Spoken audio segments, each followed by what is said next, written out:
खून से सनी इस धरती ने कई योद्धाओं को देखा है, पर एक नाम है जो आज भी गूंजता है। एक नाम जो सिर्फ इतिहास नहीं बल्कि ललकार है। ये उस योद्धा की कहानी है जिसने अपने समय की हर सीमा तोड़ दी। जब सेनाएं थक गईं, तब उसने घोड़े की लगाम दांतों में दबा ली। उसका हर वार एक चुनौती था, उसकी हर सांस में मातृभूमि का शपथ था। ये कहानी नहीं बल्कि ये एक कसम है, एक आग है और एक सवाल है। तो चलिए शुरू करते हैं उस आखिरी संग्राम की कहानी।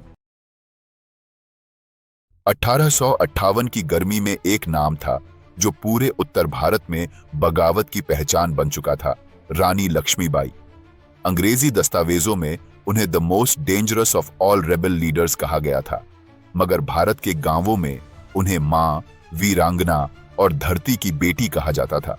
रानी लक्ष्मीबाई ने झांसी छोड़ी, कालपी जली, पर उनका इरादा नहीं टूटा। हर हार को उन्होंने नए जंग का न्योता बना दिया। इस गौरवशाली कहानी की शुरुआत तब होती है जब रानी लक्ष्मीबाई वफादार सेना नायकों के साथ आखिरी मोर्चे की तरफ बढ़ती है। किले नहीं बचे थे, गोला बारूद खत्म था, पर उनके भीतर जज्बा अब भी जल रहा था। यह सिर्फ एक आखिरी जंग नहीं थी, यह उस महान स्त्री की अंतिम पुकार थी जो कहकर निकली थी, मैं अपनी झांसी नहीं दूंगी, और अगर झांसी नहीं रही तो हिंदुस्तान की जमीन पर खून से नया इतिहास लिख दूंगी। इसके साथ ही रानी लक्ष्मीबाई अपने विश्वस्त साथी राव साहब के साथ गोपालपुर पहुंची, जो ग्वालियर से लगभग 46 मील दूर था। कुछ ही समय में वहां तात्या तोपे, बांदा के नवाब और अन्य क्रांतिकारी नेता भी आकर उनसे जुड़ गए। परिदृश्य भयावह था, बगावत अब अंतिम सांसें गिन रही थी। अंग्रेजी हमला किसी भी क्षण हो सकता था और उनके पास न संसाधन बचे थे न ही उत्साह। उनकी फौज थी तो सही, लेकिन वह थकी, टूटी और निराश थी। उनके सारे किले जैसे झांसी और कालपी खो चुके थे। इससे बड़ी चोट यह हुई कि उनके तोपखाने, घुड़सवार तोपची और बारूद के भंडार भी उनके हाथ से चले गए थे। अब उनके सामने बस दो ही रास्ते बचे थे, आत्मसमर्पण या फिर निरंतर भागते रहना। दिन रात इन नेताओं के बीच यह मंथन चलता रहा कि इस संकट से कैसे निकला जाए। राव साहब, जो पेशवा के भतीजे थे और लड़ाई जारी रखने के पक्ष में थे, लेकिन कोई रास्ता समझ नहीं आ रहा था। ऐसे में एक बार फिर रानी लक्ष्मीबाई ने नेतृत्व संभाला। उन्होंने पुराने मराठा इतिहास का जिक्र किया, जहां किलों की भूमिका निर्णायक रही थी। रानी लक्ष्मीबाई का तर्क था कि अगर पहले झांसी और कालपी जैसे किलों के सहारे वे अंग्रेजों से इतने दिन लड़ पाए, तो अब भी उन्हें कोई मजबूत किला चाहिए, वरना बिना आधार के युद्ध जारी रखना मुमकिन नहीं होगा। भागने की कोशिश भी व्यर्थ थी, क्योंकि अंग्रेज पीछा करते हुए उन्हें समाप्त कर सकते थे। इसलिए जरूरी था कि कोई मजबूत किला कब्जे में लिया जाए और वहीं से संघर्ष को नया रूप दिया जाए। और उन्होंने सुझाव दिया, ग्वालियर हमारा नया किला होगा। ग्वालियर, जिस पर जयराज सिंधिया का राज्य था, उनके लिए एक रणनीतिक विकल्प था। उन्होंने तर्क दिया कि अगर ग्वालियर पर कब्जा हो गया और महाराजा तथा उनकी फौज साथ आ गई, तो उनकी जंग को फिर से ऊर्जा मिल सकती है। राव साहब ने रानी के प्रस्ताव का समर्थन किया। रानी ने कहा, ग्वालियर एक राजनीतिक मोर्चा नहीं है, ये सामरिक जरूरत है। हमारे पास अब कोई स्थायी ठिकाना नहीं बचा है। बिना आधार के कोई लड़ाई लंबी नहीं चलती। ग्वालियर एकमात्र ऐसा स्थान था जहां से अंग्रेजों के खिलाफ पुनर्गठित जंग चलाया जा सकता था। दूसरी ओर सिंधिया की फौज पूरी तरह ब्रिटिश समर्थक नहीं थी। यह भी एक अवसर था। रानी लक्ष्मीबाई ने साफ शब्दों में कहा, ग्वालियर को कब्जे में लेकर हम यह स्पष्ट करेंगे कि संघर्ष समाप्त नहीं हुआ है। उन्होंने यह भी निर्देश दिया कि अभियान तुरंत शुरू हो। अंग्रेजों को हमारी योजना की जानकारी तब तक नहीं मिलनी चाहिए जब तक हम ग्वालियर की सीमा में प्रवेश न कर चुके हों। राव साहब ने तुरंत ग्वालियर की ओर कूच की तैयारी शुरू कर दी। यह कल्पनाशील और साहसी निर्णय इतना अप्रत्याशित था कि अंग्रेज अधिकारी तक हिल गए। ग्वालियर आगरा से 80 मील दक्षिण में स्थित एक विशाल चट्टान के नीचे बसा शहर है, जिसकी रणनीतिक शक्ति उसका दुर्ग है। इसको ध्यान में रखते हुए तात्या तोपे ने महाराजा सिंधिया की सेना को अपने पक्ष में करने की जिम्मेदारी ली और उसी शाम ग्वालियर की ओर कूच कर गए। उन्हें न केवल ग्वालियर की स्थिति की जानकारी थी, बल्कि वहां की राजनीति की बारीकियों से भी वे भली भांति परिचित थे। पिछले वर्ष सितंबर में वे ग्वालियर गए थे और वहां अंग्रेजों की फौज में तैनात भारतीय रेजिमेंट्स को बगावत के लिए प्रेरित कर उन्हें साथ लेकर कानपुर तक गए थे, जहां उन्होंने कर्नल विंडहैम को करारी शिकस्त दी थी। इस बार ग्वालियर जाना जोखिम भरा था, क्योंकि महाराजा सिंधिया और उनके प्रधानमंत्री दीनकर राव दोनों अंग्रेजों के कट्टर समर्थक थे। लेकिन तात्या तोपे को भरोसा था कि ग्वालियर की जनता अंग्रेजों की विरोधी है और वे इस बार भी उनका साथ देगी। इस मिशन में उन्हें दो अतिरिक्त लाभ थे। एक, उनका दामाद ग्वालियर का निवासी था और दूसरा, शहर का पुलिस कमिश्नर बिठूर का रहने वाला था। ये दोनों ही तात्या तोपे के गुप्त सहयोगी बनकर काम कर रहे थे। ग्वालियर पहुंचते ही तात्या तोपे ने यह महसूस किया कि सिंधिया की सेना पूरी तरह से वफादार नहीं थी। सैनिक और अधिकारी खुले तौर पर अंग्रेजों के खिलाफ बगावत का समर्थन तो नहीं कर रहे थे, लेकिन उन्हें देशभक्ति के नाम पर उठे जन विद्रोह की भावना को नजरअंदाज करना कठिन लग रहा था। तात्या तोपे ने कई सैन्य अधिकारियों से यह वचन लिया कि यदि राव साहिब ग्वालियर की ओर बढ़ते हैं तो वे उनका विरोध नहीं करेंगे। जब तात्या तोपे ने गोपालपुर लौटकर यह रिपोर्ट दी तो उन्होंने स्पष्ट शब्दों में कहा कि ग्वालियर की राजनीतिक स्थिति तख्ता पलट के लिए तैयार है, लेकिन राव साहिब टकराव से बचना चाहते थे।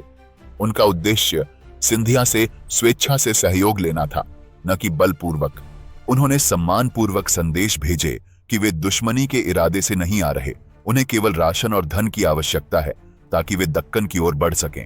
साथ ही यह भी बताया गया कि ग्वालियर की जनता और फौज दोनों अंग्रेजों के विरुद्ध हैं और उन्हें स्वयं ग्वालियर से 200 से अधिक समर्थन पत्र प्राप्त हुए हैं। मगर महाराजा सिंधिया पूरी तरह अपने वजीर दीनकर राव के प्रभाव में थे। दीनकर राव स्वयं अंग्रेजों के राजनीतिक एजेंट मेजर मैकफरसन के निर्देशों पर चल रहे थे। आश्चर्यजनक रूप से मैकफरसन, जो अपनी जान बचाकर आगरा भाग गया था, वहीं से ग्वालियर दरबार का संचालन कर रहा था। महाराजा सिंधिया ने पेशवा के विनम्र प्रस्ताव को ठुकरा दिया और जंग की तैयारी में जुट गए। उन्हें विश्वास था कि उनकी फौज उनके साथ रहेगी। दीनकर राव जंग से बचने के पक्षधर थे, लेकिन सिंधिया अंग्रेजों के प्रति अपनी निष्ठा दिखाने के लिए 1 जून को अपनी 8000 सैनिकों और 24 तोपों के साथ बुर्रा गांव पहुंच गए, जो ग्वालियर से 8 मील दूर था। वहीं से उन्होंने पेशवा की सेना पर तोपों से हमला करना शुरू कर दिया, जबकि तात्या तोपे को विश्वास था कि सिंधिया की सेना युद्ध नहीं करेगी। तात्या तोपे इस अचानक हुए हमले से स्तब्ध रह गए। उन्हें क्षण भर के लिए यह भी भ्रम हुआ कि शायद यह स्वागत की सलामी है, लेकिन रानी लक्ष्मीबाई इस पर हंस पड़ी। उन्होंने तुरंत 200 घुड़सवारों को साथ लिया और स्वयं मैदान में उतरकर सीधे सिंधिया की तोपों पर हमला बोल दिया। तात्या तोपे की सारी रणनीतियां एक ओर और रानी लक्ष्मीबाई का वीरतापूर्ण हस्तक्षेप दूसरी ओर, रानी लक्ष्मीबाई की निर्णायक उपस्थिति ने पलड़ा बदल दिया। जैसे ही खबर फैली कि रानी लक्ष्मीबाई स्वयं जंगभूमि में उतर आई है, सिंधिया की फौज हड़बड़ाकर तोपें छोड़कर भागने लगी। वास्तव में जंग शुरू भी ठीक से नहीं हुई थी कि सिंधिया की फौज का मनोबल बर्फ की तरह पिघल गया। यह सब देखते हुए सिंधिया ने अपनी अंगरक्षक सेना को अंतिम प्रयास में उतारा, जिसमें लगभग 60 सैनिक मारे गए या घायल हुए। महल पहुंचने के बाद महाराजा सिंधिया ने अपने राजसी कपड़े बदले और चुपचाप आगरा की ओर रवाना हो गए। जैसे ही वजीर दीनकर राव को इस हार की सूचना मिली, उन्होंने तुरंत महाराज की मां और अन्य रानियों की सुरक्षा का प्रबंध किया और फिर स्वयं महाराज के पीछे रवाना हो गए। इधर 3 जून को राव साहब ने विजयपूर्वक ग्वालियर में प्रवेश किया और राजमहल में एक भव्य दरबार का आयोजन किया। परंतु सत्ता के प्रतीकों को धारण करना और वास्तव में सत्ता का संचालन करना, दोनों में अंतर था। इसी मोड़ पर राव साहब और रानी लक्ष्मीबाई की सोच अलग हो गई। रानी लक्ष्मीबाई को विश्वास था कि एक ठोस विजय ही जनता में जोश की लहर उत्पन्न करेगा। उन्होंने 2-3 दिन शांतिपूर्वक प्रतीक्षा की कि शायद परिस्थितियां बदलें और कोई ठोस तैयारी प्रारंभ हो। लेकिन जब उन्होंने देखा कि राव साहिब का व्यवहार नहीं बदल रहा, तो उन्होंने स्पष्ट और तीखे शब्दों में अपनी बात रखी। उन्होंने चेताया कि सिंधिया पर मिली जीत ने उन्हें अहंकारी बना दिया है और यह घमंड भारी पड़ सकता है। अंग्रेजों की शक्ति और रणनीति को कभी भी कमतर नहीं आंकना चाहिए। केवल ग्वालियर किला पर अधिकार और सिंधिया की फौज का समर्थन खतरे को नहीं टाल सकता। रानी लक्ष्मीबाई चाहती थीं कि इस अवसर का पूरा उपयोग हो और विद्रोह को निर्णायक रूप दिया जाए। परंतु राव साहब ने रानी लक्ष्मीबाई की चेतावनियों को नजरअंदाज किया और समय, शक्ति और संसाधनों को दिखावे और रस्मों में व्यर्थ करते रहे। परिणाम स्वरूप जब ह्यू रोज, जो अंग्रेजों का लड़ाकू कमांडर था, ग्वालियर की ओर बढ़ा, तब राव साहब पूरी तरह असंगठित और असहाय स्थिति में थे। गवर्नर जनरल को जैसे इसी मौके की तलाश थी। ह्यू रोज 16 जून को ग्वालियर के पास मोरार पहुंच गया। वहां पहुंचते ही उसने भारतीय सेना पर तीव्र हमला बोला और आगरा ग्वालियर मार्ग को अपने कब्जे में ले लिया। उसकी रणनीति वही थी जो पहले झांसी और कालपी में अपनाई थी, एक विशाल नगर को पूरी तरह घेर लेना और फिर उस हिस्से पर वार करना जो सबसे कमजोर हो। उसका अनुमान था कि अगर भीतर और बाहर दोनों मोर्चों पर भारतीय सेना को हराया जाए तो किला स्वयं समर्पण कर देगा। गुप्त जासूसी से उसे पता चला कि ग्वालियर का सबसे कमजोर हिस्सा पूरब की ओर था, जहां ऊंची पहाड़ियां थीं और किले की तोपें वहां तक नहीं पहुंच पाती थीं। आश्चर्यजनक रूप से राव साहिब और तात्या तोपे को इस पूरी गतिविधि की भनक तक नहीं थी। जब तक ह्यू रोज दरवाजे तक नहीं आ पहुंचा, तब तक भारतीय नेता पूरी तरह अनजान थे। हमेशा की तरह सब कुछ अंतिम क्षणों में शुरू हुआ। हड़बड़ी में तोपें और फौज इधर उधर तैनात की गईं। उन्हें यह कल्पना भी नहीं थी कि अंग्रेजों की फौज इतनी तेजी से पीछा करते हुए पहुंच जाएगी। इस संकट की घड़ी में तात्या तोपे ने एकमात्र उपाय समझा, रानी लक्ष्मीबाई से सलाह लेना। जब वे रानी लक्ष्मीबाई के पास पहुंचे, उन्होंने देखा कि रानी लक्ष्मीबाई का चेहरा गुस्से से तमतमा रहा था। उन्होंने अपनी निराशा को नहीं रोका और तात्या तोपे को साफ साफ कहा कि राव साहब ने हर संभावित विजय को अपने हाथों से नष्ट कर दिया। उन्होंने पहले ही चेतावनी दी थी, लेकिन किसी ने नहीं सुनी। अब फौज बिखरी हुई थी, अव्यवस्था और घबराहट चारों ओर थी, पर रानी लक्ष्मीबाई पीछे हटने को तैयार नहीं थी। उन्होंने तात्या तोपे से कहा कि अब केवल एक ही रास्ता बचा है, एक तेज, निर्णायक और अप्रत्याशित हमला जो दुश्मन को संभलने तक का समय न दे। रानी लक्ष्मीबाई ने स्पष्ट निर्देश दिए, हम हमला पूरब की ओर से करेंगे। ऊंचाई हमारे पक्ष में है, लेकिन समय नहीं। दुश्मन को पहली ही लहर में झटका लगना चाहिए।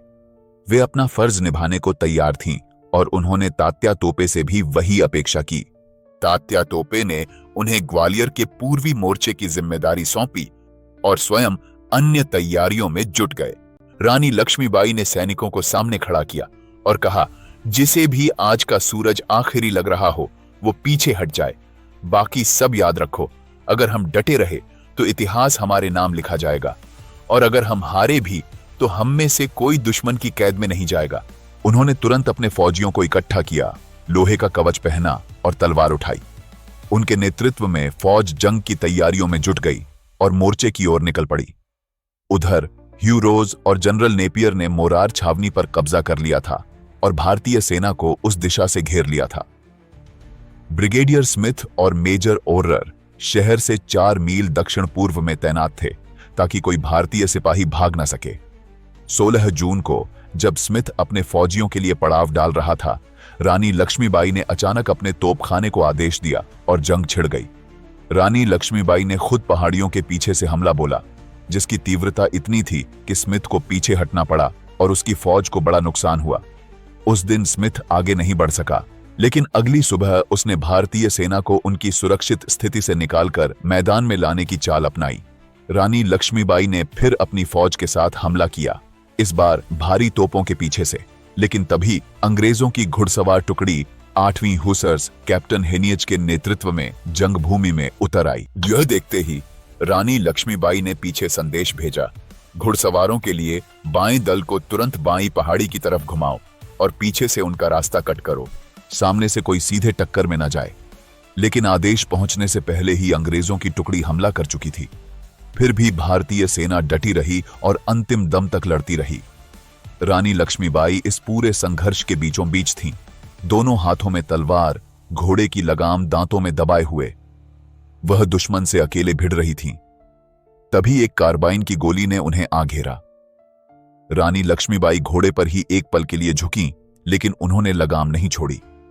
दूसरी गोली उनकी जांघ के आर पार हो गई। घोड़ा बेकाबू होने लगा।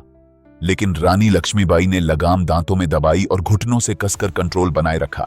एक ब्रिटिश सिपाही उनके बहुत पास आया, तलवार लेकर। रानी लक्ष्मीबाई ने एक हाथ से तलवार घुमाई और सीधे उसका गला काट दिया। फिर उन्होंने खुद ही घोड़े को एक किनारे मोड़ा जहां से दुश्मन की रेखा टूटी थी। वहां पहुंचते पहुंचते उनका शरीर जवाब देने लगा। उन्होंने एक चट्टान के पास घोड़ा रोका, उतरी नहीं, बस एक घुटने पर टिकी रहीं। उनका सेवक दौड़ता हुआ पास आया, खून देखकर कांप गया। रानी लक्ष्मीबाई ने धीमे पर सख्त स्वर में कहा, घबराना नहीं, मेरी मौत तुम्हारी हार नहीं है। ये तो बस उस आखिरी आग का नाम है जो राख बनकर भी जलेगी। उन्होंने अपनी तलवार सेवक को पकड़ाई और कहा, अगर ये तलवार किसी और के हाथ में जाए तो वो सिर्फ एक काम करे, किसी अंग्रेज को जिंदा ना छोड़े। फिर उन्होंने अंतिम वाक्य कहा, जो मैदान छोड़ता है वो मरता है, जो डटा रहता है वही इतिहास बनाता है। वो अब पूरी तरह घोड़े से उतर नहीं पा रही थीं। सेवक ने उन्हें संभाल कर नीचे बिठाया। रानी लक्ष्मीबाई की आंखें आधी बंद हो चुकी थीं, लेकिन उनका हाथ अब भी मुट्ठी में कसकर था। कुछ ही क्षणों में वो शांत हो गईं, लेकिन उनके चेहरे पर कोई शिकन नहीं थी, जैसे शरीर थमा हो, आत्मा नहीं। सेवक ने हाथ जोड़कर सिर झुकाया, फिर धीरे से तलवार उठाई और बाकी अंगरक्षकों की ओर देखा। उन सब ने सिर हिलाया, बिना कुछ कहे। आज से ये लड़ाई किसी सिंहासन के लिए नहीं थी, अब ये सिर्फ बदले के लिए थी। दूसरी तरफ ब्रिटिश सैनिकों को पता नहीं था कि गिरने वाली योद्धा स्वयं रानी लक्ष्मीबाई थी। वह फौज की वर्दी में थीं और उनके बाल भी कटे हुए थे। उनके एक वफादार सेवक ने तुरंत उन्हें उठाया और पीछे ले गया। उनकी 200 अंगरक्षकों की टुकड़ी, जिन्होंने अंत तक रानी लक्ष्मीबाई के साथ लड़ने की कसम खाई थी, अंतिम व्यक्ति तक शहीद हो गई। तभी जाकर हुसर्स की टुकड़ी भारतीय शिविर में घुस सकी और इसी तरह ग्वालियर की जंग में भारत की सबसे बहादुर वीरांगना झांसी की रानी लक्ष्मीबाई अपने लहू से इतिहास में अमर हो गईं। अंग्रेजों की फौज को यह जानने में 2 दिन लग गए कि उन्होंने किस पर वार कर दिया था। रानी लक्ष्मीबाई ने अंतिम बार तात्या तोपे से कहा था, जो भी हो जाए मैदान मत छोड़ना। अंग्रेजों के लौटने का डर था, इसलिए बाबा गंगादास और देशमुख ने जल्दी में उनके शरीर को घास के ढेर में रखकर वहीं आग दे दी। बाद में यह स्थान खोज लिया गया। जैसे ही यह खबर फैली कि रानी लक्ष्मीबाई अब नहीं रहीं, पूरे भारतीय सेना के खेमे में अफरा तफरी फैल गई। अंग्रेजों की फौज को अब जोर से हमला करने की जरूरत ही नहीं पड़ी। पेशवा की सेना बिना संघर्ष के ताश के पत्तों की तरह बिखर गई। राव साहब और तात्या तोपे भाग गए। ह्यू रोज ने ग्वालियर किले पर अंतिम हमला किया, जो अब लगभग खाली था। 2 दिन बाद अंग्रेजों का जनरल महाराजा सिंधिया के साथ किले में घुस गया, खुद को विजयी मानते हुए। लेकिन यह कहानी यहीं समाप्त नहीं हुई। कुछ भारतीय सिपाहियों ने अंतिम बार मौत को गले लगाने का प्रण लिया। 13 लोग, जिनमें 11 सिपाही, 2 महिलाएं और एक बच्चा, जो किला छोड़कर आगरा की ओर जा रहे थे, अचानक मुड़े और वापस आकर कहा, यहीं मरेंगे पर भागेंगे नहीं। उन्होंने किले की दीवारों से बाहर खड़ी ब्रिटिश सेना पर 5 गोले दागे। ब्रिटिश सैनिकों के बीच हड़कंप मच गया। लेफ्टिनेंट रोज नगर कोतवाल और पठान पुलिस के साथ उस बुर्ज पर पहुंचा जहां से गोलाबारी हो रही थी। इन भारतीयों ने अपनी सारी संपत्ति और गहने किले से नीचे फेंक दिए थे। बुर्ज पर कब्जा जमा लिया था, लेकिन तीसरे गोले पर उनकी तोप फट गई। इसके बाद अंग्रेजों के सिपाहियों ने धावा बोला। 7 मारे गए, एक ने लेफ्टिनेंट रोज को गोली मार दी, जो बाद में घातक साबित हुई। झांसी की रानी लक्ष्मीबाई चली गईं, किंतु तात्या तोपे ने हार नहीं मानी। उन्होंने कुछ वफादार साथियों के साथ छापामार जंग का रास्ता अपनाया और मध्य भारत के राजाओं तथा अंग्रेजों की फौज को महीनों तक हमलों से परेशान किए रखा। इस जंग शैली में तात्या तोपे ने जो चालाकी और बहादुरी दिखाई, वह शायद किसी पारंपरिक सेनापति में नहीं देखी गई थी। नेपियर, रॉबर्ट्स और कई अंग्रेज अफसर उन्हें पकड़ने में नाकाम रहे। कर्नल मेनलेसन के अनुसार तात्या तोपे को पकड़ने के लिए अंग्रेजों को 750 मील तक मध्य भारत में पीछा करना पड़ा। यह पीछा तब जाकर कामयाब हुआ जब उनके भरोसेमंद साथी राजा मन सिंह ने उन्हें धोखा देकर मेजर आरबानस मीड को सौंप दिया। उधर अंग्रेजों की हुकूमत एक अलग स्तर पर लड़ाई लड़ रही थी। वह जनमानस की चेतना से रानी लक्ष्मीबाई की छवि को मिटाना चाहती थी। उनके बलिदान की गूंज इतनी तेज थी कि ग्वालियर से काशी तक लोग उन्हें हिंदुस्तान की देवी कहने लगे थे। यही वह डर था जिससे अंग्रेज कांपते थे। उन्हें डर था कि यदि यह स्वीकार कर लिया गया कि एक युवा महिला ने घोड़े की लगाम दांतों में दबाकर तलवार के साथ शत्रु फौज से अकेले टक्कर ली और वीरगति को प्राप्त हुई, तो आने वाली पीढ़ियां इस संघर्ष को धर्म और मातृभूमि की अंतिम पुकार समझेंगी। इसलिए अंग्रेजों के अफसरों ने जानबूझकर एक अलग कहानी गढ़ी। उन्होंने अफवाह फैलाई कि रानी लक्ष्मीबाई मरी नहीं, बल्कि भेष बदलकर नेपाल भाग गई है। कई अंग्रेजी अखबारों में यह छपवाया गया कि एक महिला जो रानी की तरह दिखती थी उत्तर की ओर जा रही थी, और कुछ ने तो यहां तक लिखा कि उसकी मौत की पुष्टि नहीं हुई है। इसका उद्देश्य साफ था, बलिदान की सच्चाई को एक झूठी कहानी में बदल दो, ताकि इतिहास से क्रांति की प्रेरणा खत्म की जा सके। इसे अंग्रेजी हुकूमत की मानसिक चालबाजी कहा जा सकता है। जब वे तलवार से नहीं जीत पाए, तब उन्होंने सोच पर हमला किया। असल में गवर्नर जनरल की गुप्त बैठकों में यह बात तय हुई थी कि रानी लक्ष्मीबाई के बलिदान को शहादत की तरह सामने नहीं आने देना है, और उसकी जगह यह अफवाह फैलानी है कि वह जंग से डरकर भाग निकली। इस चाल के जरिए अंग्रेजों ने जनता के बीच भ्रम की स्थिति पैदा की, ताकि वे आपस में यह पूछें, क्या वह सच में मरी? और जब यह सवाल गूंजने लगे तो बलिदान के महत्व को धुंधला किया जा सके। लेकिन रानी लक्ष्मीबाई की टुकड़ी के अंतिम बचे हुए योद्धाओं ने यह साफ कहा था, हमने रानी लक्ष्मीबाई को अंतिम बार रणभूमि में देखा, खून से लथपथ, फिर भी तलवार थामे हुए। वो भागने वालों में से नहीं थी। उधर राव साहब, जिन्होंने संग्राम छोड़ दिया था, सन्यासी बनकर भगवा कपड़े पहन लिए और पंजाब के जंगलों में छिपकर रहने लगे। लेकिन 4 वर्ष बाद उन्हें जम्मू के चैनानी में पकड़ लिया गया। रानी लक्ष्मीबाई वीरगति को प्राप्त हुई, जिसे अंग्रेज अपनी जीत समझ रहे थे। वो भारत के लिए एक सवाल बन चुका था, क्या वाकई हम इस मौत के लायक थे? एक देवी जिसने अपने बेटे को पीठ से बांधकर लड़ाई लड़ी, जिसने जिंदा जलने का खतरा उठाया ताकि उनका शव दुश्मन के हाथ न लगे। आज उसी देश की लड़कियां पश्चिमी ब्रांड्स, डेटिंग एप्स और शराब में आजादी ढूंढती हैं। जहां मॉडर्न कहलाने के लिए शर्म छोड़नी पड़ती है, वहां रानी लक्ष्मीबाई ने अपने लहू से दिखाया था कि इज्जत कभी बोझ नहीं होती। अगर तुम्हारे पास आत्मसम्मान हो। उन्होंने ताज नहीं मांगा, न सत्ता। उन्होंने सिर्फ ये कहा था, मैं झांसी नहीं दूंगी। लेकिन आज झांसी तो छोड़ो, अपना इतिहास भी हमने सौदा बना दिया है। आज अगर रानी लक्ष्मीबाई की आत्मा लौटे तो वो शायद पहचान भी न पाए इस देश को। वो पूछे, क्या मैंने सच में अपने देश के लिए जान दी थी? सच तो यह है कि रानी लक्ष्मीबाई मरी नहीं, वो आज भी जिंदा है, हर उस लड़की में जो अपना सम्मान बचाना जानती है। अगर ये कहानी आपके दिल को छू गई तो आपको रानी कर्णावती की कहानी जाननी चाहिए, रानी दुर्गावती की कहानी समझनी चाहिए और रानी शंभू रानी की कहानी सुननी चाहिए। अगर आपको हमारा रिसर्च अच्छा लगे तो नीचे डिस्क्रिप्शन में दिए लिंक से सपोर्ट करें। जय हिंद, जय भारत।